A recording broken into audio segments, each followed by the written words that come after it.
सर्वेभ्यो नमो नमः। नमस्कार। एक बार फिर से आपका स्वागत है सरल संस्कृत सुगम संस्कृत में, और मैं हूँ प्रतिभा दीक्षित। इस वीडियो में हम वेदों के जो प्रमुख भाष्यकार हैं उनके बारे में बात करेंगे, उनके विषय में पढ़ेंगे। वेद जो हैं, वैदिक संस्कृत जो है वो ज्ञान का अथाह भंडार है, उनमें ज्ञान राशि छिपी हुई है।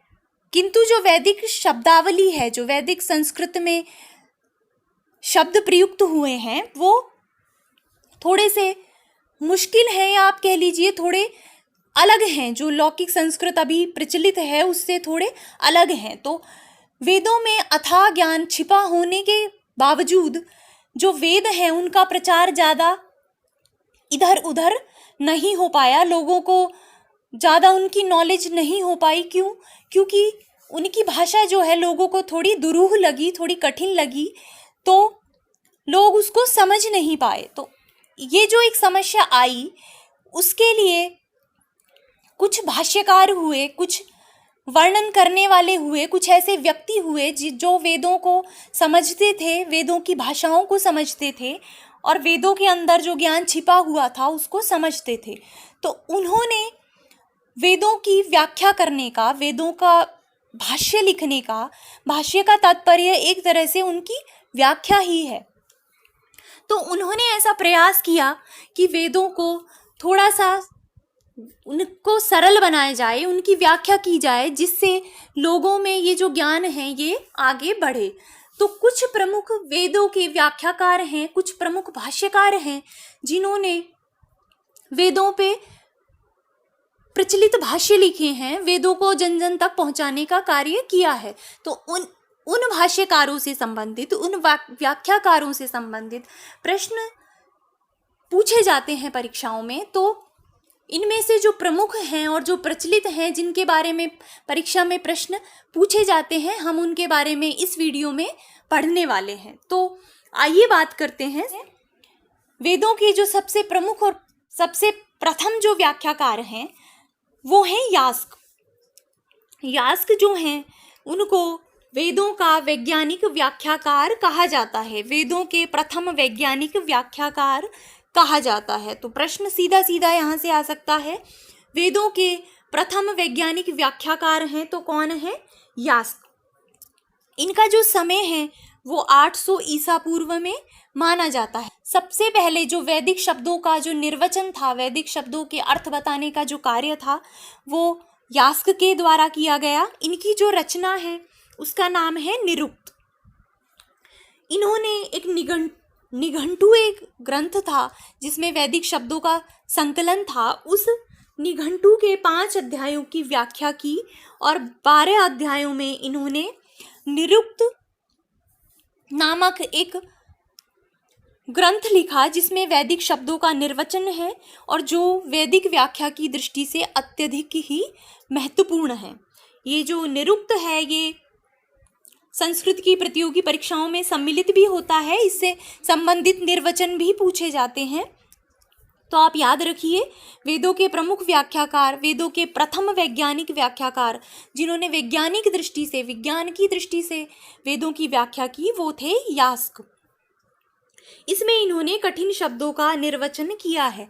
जो इनको कठिन शब्द लगे वेदों के अंदर, उसका इन्होंने अर्थ बताने का प्रयास किया है कि क्या क्या इस शब्द के अर्थ हो सकते हैं। दूसरे जो प्रमुख और प्रसिद्ध व्याख्याकार हैं, भाष्यकार हैं वेदों के, वो हैं सायण।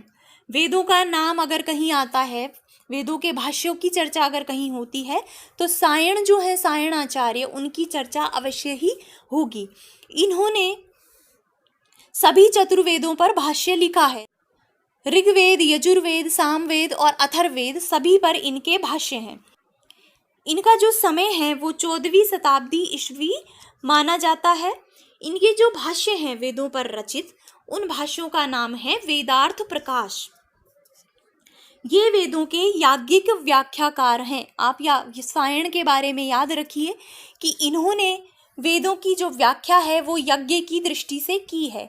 ये ऐसा मानते हैं कि वेदों में जो वर्णन है वो सभी यज्ञों से संबंधित है, तो इन्होंने जो वेदों की व्याख्या की है वो यज्ञ की दृष्टि से की है, इसलिए इनको वेदों का याज्ञिक व्याख्याकार भी कहा जाता है। ये सर्वाधिक प्रसिद्ध वेद व्याख्याकार हैं। सभी चतुर्वेदों पर इन्होंने भाष्य किया है। इन्होंने जो प्रत्येक सूक्त वहाँ पर लिखा है वेदों में, प्रत्येक जो अनुवाक है, उन सब की याज्ञिक उपयोग निरूपित किया है कि इनका क्या क्या यज्ञ की दृष्टि से उपयोग है, और ये ही सायण की विशेषता है। इन्होंने कुल 18 वैदिक ग्रंथों पर भाष्य लिखे हैं। तो ये इम्पोर्टेंट है यहाँ से कि सायण ने कितने वैदिक ग्रंथों पर भाष्य लिखे हैं, तो कुल 18 पर। और सबसे पहले इन्होंने किस ग्रंथ पर भाष्य लिखा, तो इसका उत्तर है तैत्तिरीय संहिता। कृष्ण यजुर्वेद की जो संहिता है, तैत्तिरीय संहिता, सर्वप्रथम इन्होंने उस पर भाष्य लिखा। तो सायण के संबंध में 3-4 प्रश्न बनते हैं, तो आप सायण को अच्छे से पढ़िए। कुल 18 ग्रंथों पर इनके भाष्य हैं। सबसे पहले इनने कृष्ण यजुर्वेद की तैत्तिरीय संहिता पर भाष्य लिखा था। वेदों के सर्वाधिक प्रसिद्ध वेद भाष्यकार हैं। इनके भाष्य का नाम है वेदार्थ प्रकाश। तीसरे जो प्रमुख वेदों के भाष्यकार हैं वो हैं स्कंद स्वामी। स्कंद स्वामी की विशेषता जो है वो ये है, इनसे प्रश्न इस तरह से पूछा जाता है कि ऋग्वेद पर प्राचीनतम भाष्य लिखने वाले जो भाष्यकार हैं वो हैं स्कंद स्वामी। तो अगर आपसे पूछा जाता है ऋग्वेद पर प्राचीनतम भाष्य किसका प्राप्त होता है, तो सही उत्तर है स्कंद स्वामी। इनका जो समय है वो 7वीं शताब्दी का प्रथम चरण माना जाता है। तो यहाँ से सिर्फ यही प्रश्न बन सकता है कि ऋग्वेद पर प्राचीनतम भाष्य करने वाले भाष्यकार कौन थे, स्कंद स्वामी। या फिर इस तरह से कि स्कंद स्वामी ने किस पर भाष्य किया, तो ऋग्वेद पर। दूसरे जो प्रसिद्ध भाष्यकार हैं जो सायण से पूर्व हुए हैं वो हैं वेंकट माधव। वेंकट माधव जो हैं उन्होंने ऋग्वेद पर पूर्ण भाष्य लिखा है। पूरे ऋग्वेद पर जो भाष्य प्राप्त होता है वो किसका है, वेंकट माधव का। तो अगर प्रश्न इस तरह से आए कि ऋग्वेद पर प्राचीनतम भाष्य किसका है, तो उत्तर होगा स्कंद स्वामी। और अगर प्रश्न आता है कि ऋग्वेद का पूर्ण भाष्य किसके द्वारा लिखा गया है, तो उत्तर है वेंकट माधव। क्योंकि जो ये स्कंद स्वामी थे इन्होंने पूरे ऋग्वेद पर भाष्य नहीं किया, इन्होंने उसको छोड़ दिया था। तो उसके बाद नारायण और उद्गीत करके कुछ भाष्यकार थे जिन्होंने उस भाष्य को पूरा किया। तो वेंकट माधव ने ऋग्वेद पर पूर्ण भाष्य लिखा है। पांचवी जो भाष्यकार वो है हलायुध।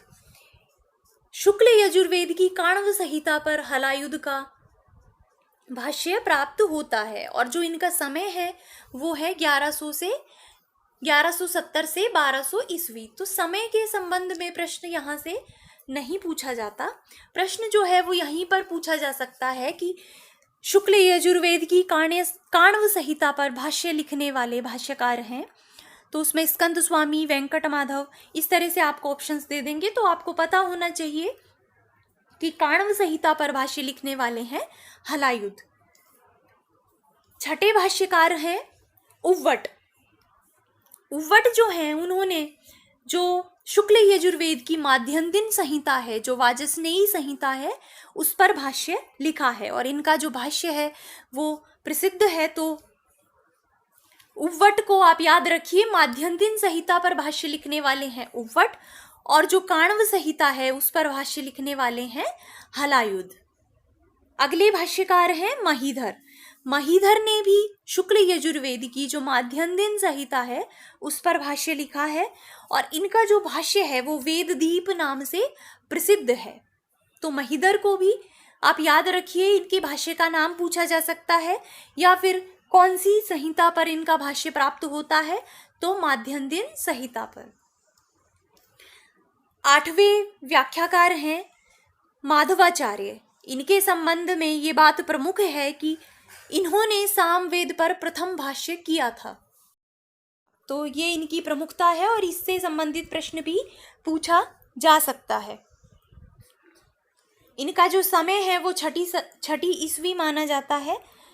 ये इतना इम्पोर्टेंट नहीं है, बस आपको ये बताने के लिए कि कौन सा व्याख्याकार कब हुआ है, कब कब वेदों पर काम हुआ, इसके लिए मैंने आप अब एक विशेष बात है कि जो अथर्ववेद का भाष्य है, अथर्ववेद के संबंध में आप एक बात याद रखिए कि अथर्ववेद पर केवल मात्र सायण का भाष्य उपलब्ध होता है। तो प्रश्न, अब ये इसकी प्रमुखता है तो यहाँ से प्रश्न आने की अत्यधिक संभावना बन जाती है। आपसे प्रश्न पूछा जाएगा, अथर्ववेद पर भाष्य करने वाले प्रमुख भाष्यकार हैं, उसमें आपको कंफ्यूज करने के लिए बहुत सारे ऑप्शन दिए जाएंगे। तो आप इसको याद रखिए कि अथर्ववेद पर एकमात्र सायण का भाष्य उपलब्ध होता है, इसके अतिरिक्त कोई भी भाष्य उपलब्ध नहीं है। अब ये तो है प्राचीन भाष्यकार। अब जो अर्वाचीन भारत में जो वेदों के भाष्यकार हुए हैं उनके बारे में भी एक बार थोड़ी बात करते हैं। स्वामी दयानंद सरस्वती जो हैं वो वेदों के प्रति विशेष अनुरागी थे। वेदों में उनकी असीम श्रद्धा थी। वेदों की ओर लौट चलो का नारा भी उन्होंने दिया। आर्य समाज संस्था उन्होंने स्थापित की जिसका जो मूल था वो वेद था। तो जो स्वामी दयानंद सरस्वती है उनका वेदों के प्रति एक विशेष अनुराग रहा है। उन्होंने वेदों की वैज्ञानिक व्याख्या की है, वो वेदों के वैज्ञानिक व्याख्याकार माने जाते हैं। इन्होंने निरुक्त और व्याकरण के आधार पर, जो अष्टाध्यायी है उसके आधार पर सभी शब्दों को यौगिक या योग रूढ़ मानकर वेद मंत्रों की व्याख्या की है। तो यहाँ से प्रश्न आ सकता है कि स्वामी दयानंद सरस्वती का जो भाष्य है, उनकी जो वेद व्याख्या है वो किस पर आश्रित है, तो वो है निरुक्त और अष्टाध्यायी पर आश्रित। इन्होंने केवल जो वेदों के मंत्र भाग हैं, इन्होंने ब्राह्मण भाग को छोड़ दिया है। जो वेदों के मंत्र भाग हैं केवल उन्हीं को वेद कहा है। और इन्होंने शुक्ल यजुर्वेद की माध्यन्तिन संहिता पर और ऋग्वेद संहिता पर भाष्य लिखे हैं। दयानंद सरस्वती के अतिरिक्त महर्षि अरविंद का नाम भी वेद भाष्यकारों में प्रचलित है। जो आधुनिक भारत में अरविंद हैं उन्होंने भी वेदों की व्याख्या की है, और जो इनकी व्याख्या है वो आध्यात्मिक तरीके की व्याख्या है। इन्होंने वेद मंत्रों के दो तरीके के अर्थ माने हैं। पहला तो जो अर्थ है वो है यज्ञ याज्ञ में निहित जो व्यक्ति हैं उनके लिए वेदों का स्थूल अर्थ है, और दूसरा है जो अध्यात्म में प्रवीण है, जो अध्यात्म से जुड़े हुए व्यक्ति हैं उनके लिए वेदों का सूक्ष्म अर्थ। तो ये आध्यात्मिक व्याख्या करते हैं वेदों की। इनका जो समय है वो है 1872 ईस्वी से 1950 ईस्वी। इन्होंने वेदों पर एक पुस्तक भी लिखी है जो प्रसिद्ध है, वेद रहस्य, और इंग्लिश में है ऑन द वेदास। तो इसको भी आप याद रखिए। इस पुस्तक के विषय में भी जो जीके का फर्स्ट पेपर है उसमें इससे संबंधित प्रश्न पूछा जा सकता है कि वेद रहस्य पुस्तक के रचयिता हैं महर्षि अरविंद। अब कुछ पाश्चात्य विद्वानों की बात भी कर लेते हैं। वेदों, जब अंग्रेज भारत आए, जब अंग्रेजों का शासन हुआ भारत पर, तो वेदों के संपर्क में कुछ पाश्चात्य विद्वान भी आए। तो कुछ विद्वान उनमें से ऐसे थे जिन्होंने वेदों के ज्ञान को समझा, उनमें जो अथाह ज्ञान राशि भरी हुई है उसके बारे में उनको पता चला, और उन्होंने ये प्रयास किया कि क्यों ना इस ज्ञान को लोगों तक पहुंचाया जाए। तो कुछ जो वेदानुरागी थे उन्होंने अपने अपने तरीके से प्रयास किया। उनमें से जो प्रसिद्ध है उनके बारे में हम यहाँ पर बात करते हैं। सबसे पहले नाम आता है विल्सन का। विल्सन जो थे उन्होंने ऋग्वेद का प्रथम अंग्रेजी अनुवाद किया था। इन्होंने जो वेद पर सायण भाष्य थे उनको पढ़ा, और सायण के भाष्यों के प्रति इनकी एक विशेष श्रद्धा थी। ये सायण के भाष्यों के प्रबल समर्थक थे। इसके आधार पर इन्होंने जो ऋग्वेद है उसका प्रथम अंग्रेजी अनुवाद किया। तो दूसरे विद्वान जो यहाँ पर आते हैं, प्रसिद्ध विद्वान, वो है मैक्स मूलर। मैक्स मूलर के बारे में हम पहले भी पढ़ चुके हैं कि ये वेदों के रचना काल का निर्णय के विषय में प्रयास करने वाले भी प्रथम विद्वान थे। ये वेदानुरागी थे, वेदों के प्रति इनकी विशेष श्रद्धा थी।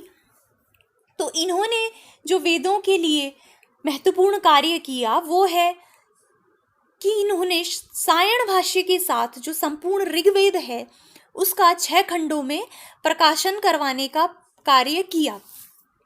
अभी तक जो ऋग्वेद चले आ रहे थे वो पहले तो श्रुति परंपरा से थे, फिर कुछ हस्तलिपियां हुई, हाथों से लिखे गए वेद, किंतु जो सबसे पहले ऋग्वेद को प्रकाशित करने का काम है वो मैक्स मूलर ने करवाया।